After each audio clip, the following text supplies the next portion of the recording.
आराधना करना बहुत जरूरी है। हम सब एक अच्छे आराधक होने चाहिए, लेकिन आराधना करने के लिए हमारे जीवन में शांति होना चाहिए। गिदोन के परिवार में, गिदोन के जीवन में, गिदोन के देश में परेशानियां बहुत था। इस बात मैं यहां पर आपको नोटिस करवाना चाहता हूं। परमेश्वर ने गिदोन को वायदा किया कि मैं तेरे द्वारा इस्राएलियों को छुड़ाऊंगा।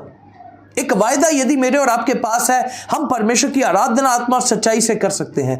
परिस्थितियां कितनी भी बिगड़ी हो, हालात कितने भी बुरे हो, कितना दुष्टात्माएं ग्रस्त हो गए हो, हम कितना बीमारियों से घिर गए हो, कितना आर्थिक तंगी हो, कितना तनाव हो, मेरे और आपके जीवन में यदि परमेश्वर का वायदा हमारे पास है, हम एक सच्चे आराधक हो सकते हैं। आमीन। आ गया। हम वचन में लिखा है, हम सब जानते हैं, और विश्वास क्या है?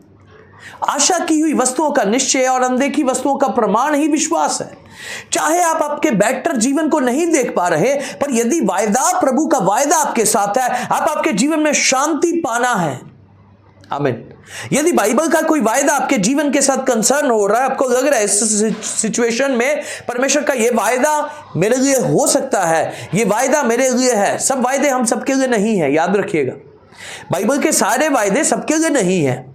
कुछ वायदे केवल इज़राइल के लिए हैं, कुछ वायदे हो सकता है परमेश्वर के दासों के लिए हैं, कुछ वायदे हो सकता है हम सब के लिए हैं। आप देखना आपकी सिचुएशन में, क्या प्रभु आपसे कुछ वायदा करते हैं? वचन आपसे कुछ वायदा करता है, और यदि वचन आपसे वो वायदा करता है, आप आपके जीवन को शांति से भर देना। आमीन। हालेलुया।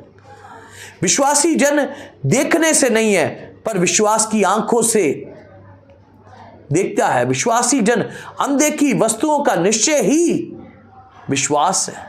आमीन। हालेलुया। सो पहली चीज, यदि आप छुटकारा चाहते हैं, आपको परमेश्वर के आराधक होना चाहिए। आराधना आत्मा सच्चाई से करना। ट्रेडिशनल आराधना से परमेश्वर खुश नहीं होते। ट्रेडिशनल आराधना में छुटकारे नहीं होते। रीति रिवाज की आराधना में चमत्कार नहीं होते। पुराने नियम में मंदिर में आराधना चलता रहता था, लेकिन मंदिर में बहुत बार परमेश्वर की उपस्थिति नहीं रही।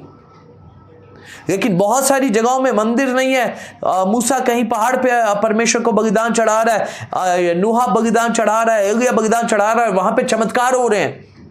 आराधना में चमत्कार होगा भाइयों बहनों, याद रखना। आराधना में चमत्कार होगा ही होगा। सच्चे मन से की गई आराधना, आत्मा सच्चाई से की गई आराधना आपके जीवन को बदल देगी। पर आराधना करने से पहले आपके जीवन में शांति होना चाहिए, क्योंकि यदि शांति नहीं है, आप परमेश्वर की आराधना सच्चाई से नहीं कर सकते।